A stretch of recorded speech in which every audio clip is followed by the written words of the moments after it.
सोनम की शादी एक बहुत ही अच्छे खानदान में होती है। उसके परिवार में सभी सदस्य बहुत सुलझे हुए होते हैं। आज सोनम की पहली रसोई है। उसे सास समझाते हुए कहती है, अरे बहू, आज तुम्हारी पहली रसोई है, तुम्हें कुछ अच्छा सा खाना बनाना होगा। माँ जी, खीर बना दूं या हलवा? मेरी माँ ने तो मुझे दोनों ही सिखा रखा है। अरे नहीं नहीं बहू, हमारे यहाँ मीठा जरा कम ही पसंद किया जाता है। हमारे यहाँ तो तीखा ही खाया जाता है। तो ऐसा कर, कुछ तीखा बना ले। और हाँ, याद रखना, जरा मसाला और मिर्च तेज ही रखना। तेरे देवर और ननद दोनों को तीखा मिर्च मसाला वाला खाना पसंद है। जी माँ जी। ये बोलकर वो शांत तो हो गई, मगर सोचने लगी, क्या बनाऊं मेरे देवर और ननद के लिए? क्या उन्हें भी मेरी तरह फास्ट फूड पसंद होगा या फिर कुछ और बनाना पड़ेगा? उसने अपनी ननद से पूछा, दीदी आपको पास्ता वगैरह खाना पसंद है? अरे नहीं भाभी, हमारे घर में पास्ता वगैरह कोई नहीं खाता।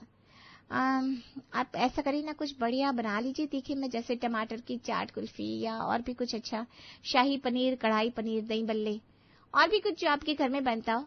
कचौरी और समोसे बनाना तो जानती है ना आप, क्योंकि हमारे यहाँ बाहर की फास्ट फूड वाली चीजें नहीं खाई जाती। देवर राकेश ने मजा लेते हुए कहा, भाभी डर गई क्या? आपको खाना बनाना तो आता है ना, या फिर बाजार से मंगवा कर भैया की जेब ढीली करवाएंगी आप? अरे नहीं नहीं देवर जी, चिंता ना करिए, मुझे Chinese, Italian, south Indian, north Indian सब कुछ बनाना आता है। वाह भाभी, लगता है आगे चलकर आप मास्टर शेफ बन जाएंगी, क्योंकि आपके लिए चैलेंज है विशुद्ध भारतीय खाना। और हाँ, याद रखिएगा, हमारे यहाँ कोई नॉनवेज नहीं खाता। जी देवर जी, याद रखूंगी। नॉनवेज तो मेरे मायके में भी कोई नहीं खाता था। ये कहकर बेचारी सोनम मायूस होकर सोचने लगी, वही मुझे तो फास्ट फूड ही पसंद है। मायके में कितना अच्छा अच्छा खाती थी, कभी पिज्जा, कभी चाउमीन, कभी पास्ता, कभी बर्गर, कभी बाहर से मंगवा कर खाती थी और घर में बनाकर भी खाती थी। मगर मुझे तो लगता है कि यहाँ के लोग ये सब चीज खाना अलाउड ही नहीं करेंगे। हाय रे, कैसे चलेगा मेरा काम? और सोचते सोचते वो जल्दी जल्दी कचौरियां, समोसे, कढ़ाई पनीर आदि की तैयारी करने लगी। खाना बनाकर उसने जब टेबल पर सजाया तो सास ससुर के चेहरे खिल गए।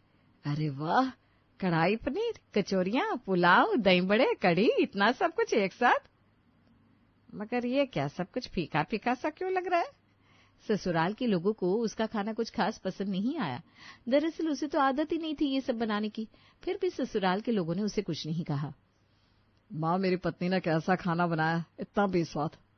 मगर जाने दो, मैं उसे कुछ कहूंगा नहीं, क्योंकि उसे भी बुरा लग जाएगा। आज पहली बार तो बनाया उसने। हाँ माँ, भाभी को तो सच में कुछ नहीं आता।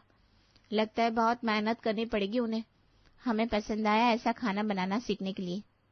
मुझसे तो खाया ही नहीं जाएगा माँ। रिंकी, तू कुछ अच्छा सा शाही पुलाव वगैरह बना कर लाना, मैं नहीं खाने वाला ये फीका खाना। अरे नहीं नहीं रिंकी और राजेश, तुम लोग चिंता ना करो, अभी आज पहला दिन है ना उसका, मैं उसे सिखा दूंगी। तुम लोग इतना परेशान मत हो।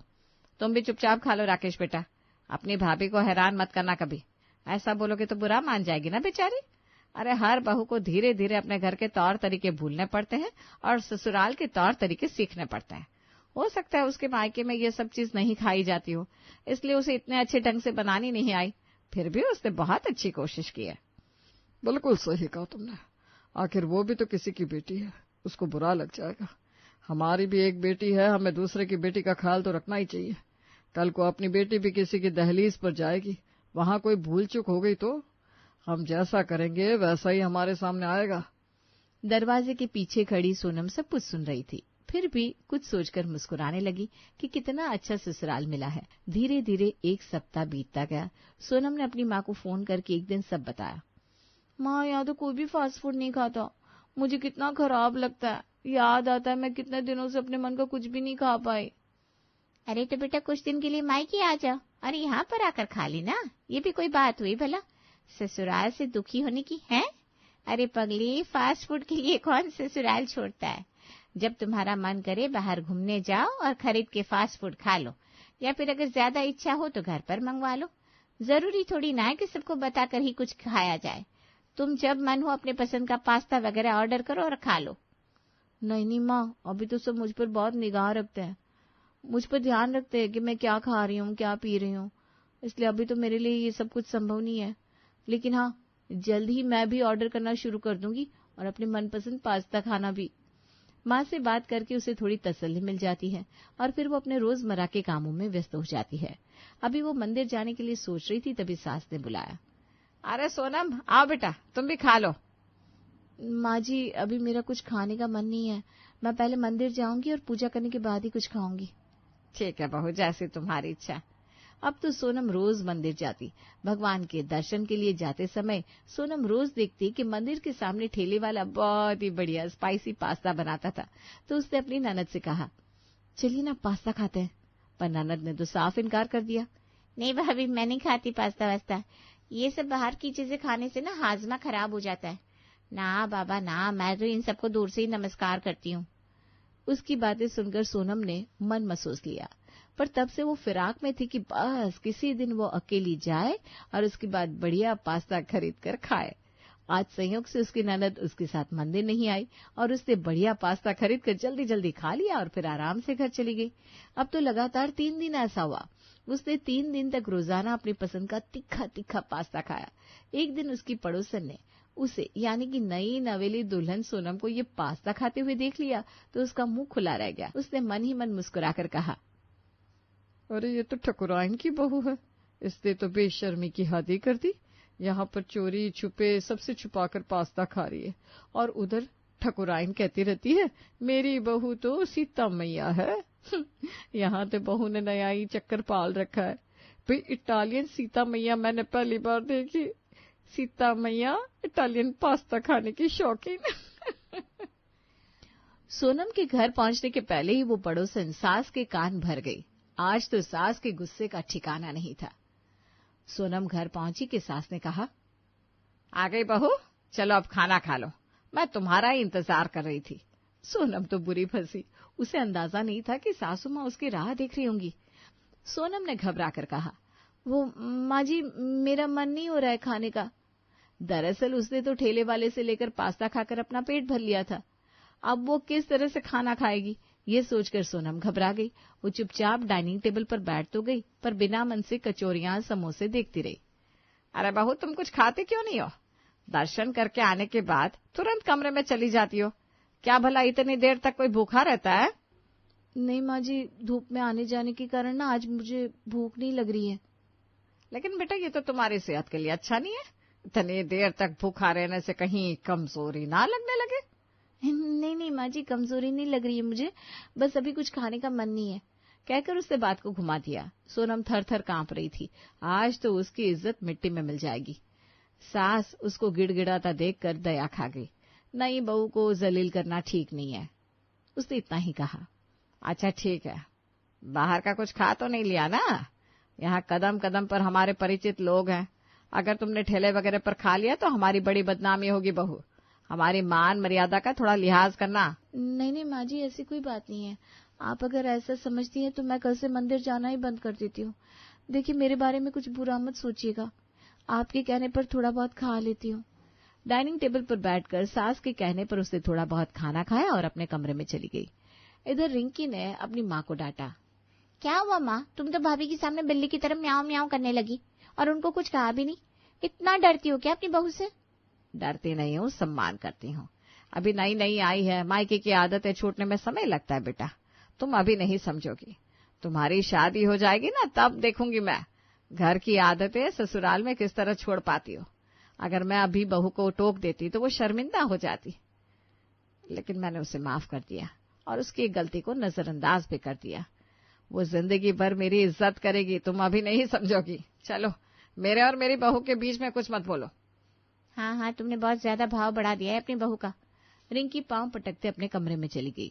इधर कमरे में आकर सोनम ने राहत की सांस ली और बेड पर बैठकर सोचने लगी, ऐसा कब तक चलेगा? क्या मैं ऐसे ही चोरी छुपी अपनी पसंद की चीजें खाऊंगी, या ऐसे ही अपने मन को दबाकर रहना पड़ेगा? सोचकर वो बड़ी चिंता में पड़ गई। दूसरे दिन फिर वही कचौरियां, पकौड़ी, दही बड़े, कढ़ी चावल आदि खाना बनाकर रखा हुआ था। वो सब ढक्कन खोल खोल कर देखती। उफ, आज फिर वही सब बना है। हाय रे, मुझे बड़ी भूख लग रही है, मैं कैसे खाऊं अपना फेवरेट पास्ता? यहाँ तो कोई नाम ही नहीं लेता पास्ता का। तभी उसके पति ने रसोई घर में प्रवेश किया। क्या सोच रही हो? कुछ नहीं, मेरी जरा तबीयत ठीक नहीं है। तबीयत ठीक नहीं है तो यहाँ क्या कर रही हो? जाकर आराम क्यों नहीं कर लेती? आराम? क्या खाकर आराम करूंगी? मेरा पेट ही खाली है, खाली पेट नींद आती है क्या? क्यों, तुमने खाना नहीं खाया? नहीं खाया, क्योंकि मुझे ये सब खाने की आदत नहीं है। कढ़ाई पनीर, कढ़ी चावल, कचौरियां, समोसे, इन सबको खाने की बिल्कुल आदत नहीं है मेरी। तो फिर किस चीज की आदत है तुम्हें? मुझे तो हमेशा से फास्ट फूड खाने की आदत है। पास्ता मेरा फेवरेट हुआ करता था। सोचा था खूब मन से अपने घर में बना बना कर खाऊंगी, पर यहाँ तो कोई ये सब छोड़कर कुछ खाना ही नहीं चाहता। आज जब माँ जी ने कहा कि नमकीन बना लो, तो मैंने सोचा मैं पास्ता बनाऊं, पर दीदी ने मना कर दिया और कहा कि यहाँ पर पास्ता वगैरह कोई नहीं खाता। ऐसा क्या हुआ है कि कोई पास्ता ही नहीं खाता? ओह माय गॉड, तुम्हें पास्ता पसंद है? पास्ता तो हमने सिर्फ एक बार खाया था, ओमकार चाचा जी के यहाँ। उनके छोटे पोते का बर्थडे था और उनकी बहू ने व्हाइट सॉस का पास्ता बनवाया था। व्हाइट सॉस पास्ता इतना बोरिंग था, मुझे तो उल्टी आ गई देखकर। जैसे मैंने एक चम्मच मुंह में रखा तो मेरा पूरा जायका ही खराब हो गया, और रिंकी को तो उल्टियां होने भी लगी थी। पास्ता भी कोई खाने की चीज है? वो सोनम का मजाक उड़ाने लगा। तुम भी ना क्या बात करती हो, अरे कुछ ढंग का खाओ, कभी खाया होगा तब तो जानोगी। ये सुनकर सोनम तिलमिला गई। अच्छा सुनो, तुम ना मेरा मजाक उड़ाना बंद करो और बताओ मैं अपने मायके कब जा सकती हूँ? मैं अपने मायके जाऊंगी तभी तो शायद मुझे पास्ता खाना नसीब होगा। अरे तुम चिंता ना करो, अभी पास्ता बिल्कुल भूल जाओ। हमारे यहाँ 1.25 महीने के पहले विदाई नहीं होगी, और विदाई होगी तो तुम जा करके पास्ता खा लोगी। सोनम रूठ गई। बस तुम मेरा ऐसे लाइफ पार्टनर हो, अरे कुछ तो मेरी हेल्प करो ना, कुछ लाओ ना खाने के लिए बाहर से।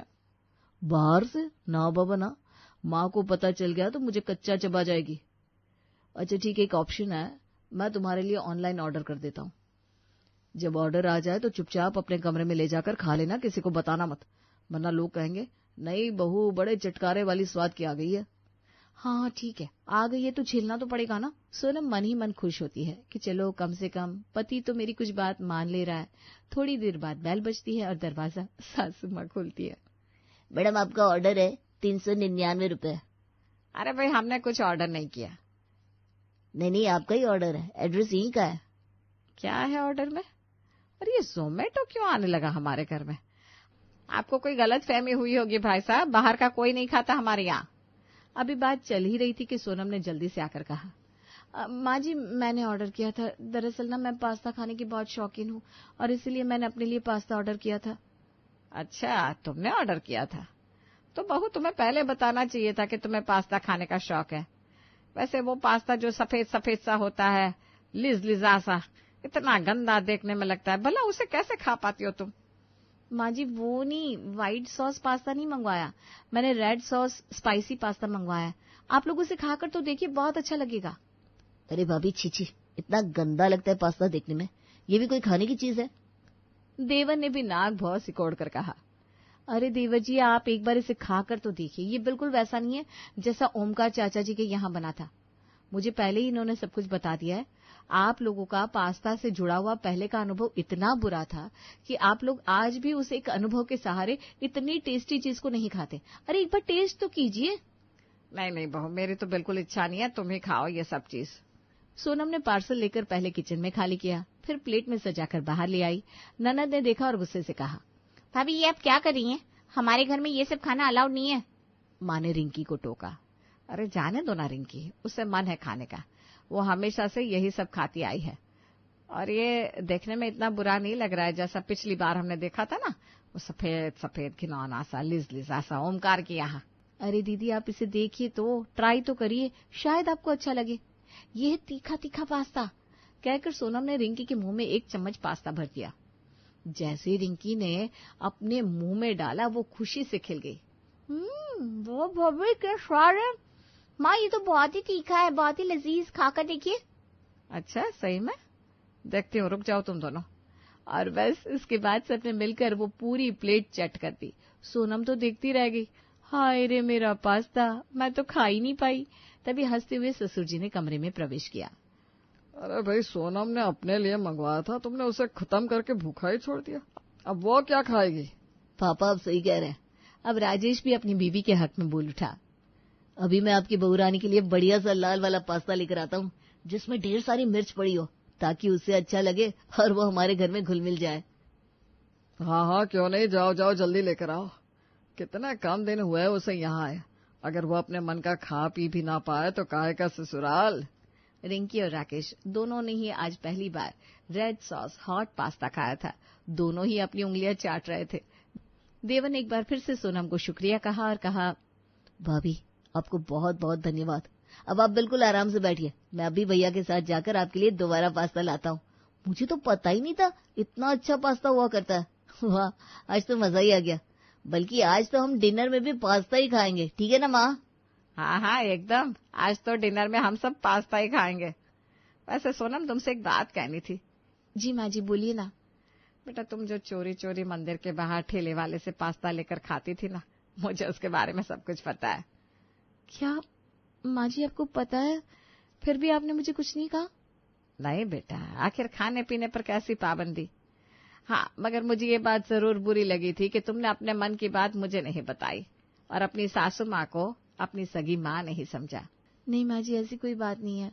दरअसल मैं ना घबरा गई थी क्योंकि मैंने चोरी छुपे रेड सॉस पास्ता खाया था, तो मुझे लगा कहीं आप नाराज ना हो जाए, कहीं आपको ये ना लगे कि आपकी बहू आपकी इज्जत की परवाह नहीं करती। इसलिए उस दिन मैंने पेट भरा होने के बाद भी आपकी खातिर दोबारा खाना खाया था। बहू मैं जानती हूँ, तुमने भरपेट पास्ता खाने के बाद भी सिर्फ मेरा मन रखने के लिए उस दिन खाना खाया था, जबकि तुम्हें तो वो खाना एकदम पसंद नहीं है और ना ही तुम्हारे गले उतरता है। मैं तो बस यही सोचकर खुश थी कि मुझे ईश्वर ने इतनी अच्छी बहू दी है जिससे मेरी खुशी की परवाह है, और इसीलिए मैंने राजेश को तुम्हारे कमरे में भेजकर तुम्हारा मन लेने के लिए कहा था। और देखो, तुम्हारे मन की बात पूरी हो गई ना। ना तुम ऑनलाइन मंगवाती, ना घर पर डिलीवर होता, और ना ही हम सबके सामने चटपटे पास्ता की पोल खुलती। ओह, तो ये सब आप सबकी मिली भगत थी? हाँ बेटा, मिली भगत ही समझो। आखिर ये तुम्हारा अपना घर है, तुम यहाँ पर अपने मन की चीज नहीं खाओगी तो क्या गली मोहल्ले में खड़ी होकर खाओगी? ये तुम्हारा अपना घर है, आज से तुम्हें जो मन है तुम वो खाओ। माँ जी, आपने ये सब कुछ मुझे पहले क्यों नहीं कहा, जबकि आपको सब कुछ पता था? मानती हूँ मुझे सब पता था, लेकिन मैं तुम्हें जलील नहीं करना चाहती थी। आखिर तुम मेरी प्यारी बहू रानी हो। सोनम खुशी के मारे अपनी सासू माँ के गले से लिपट गई। अब सोनम बहुत खुश थी, आखिर उसके मन की मुराद पूरी जो हो गई थी, और जल्दी से ऑर्डर आने पर सबने मिलकर पास्ता खाया। अब तो रोज सुबह शाम दिन रात जब मन होता वो अपने मन का तीखा तीखा पास्ता बनाती और सब मिलकर उसे एंजॉय करते। इस तरह से सोनम ने हंसी खुशी अपने ससुराल में खुश रहना शुरू कर दिया और मन भर के पास्ता खाने लगी। आखिरकार उसका ससुराल भी अब तीखा पास्ता खाने वाला ससुराल हो गया था।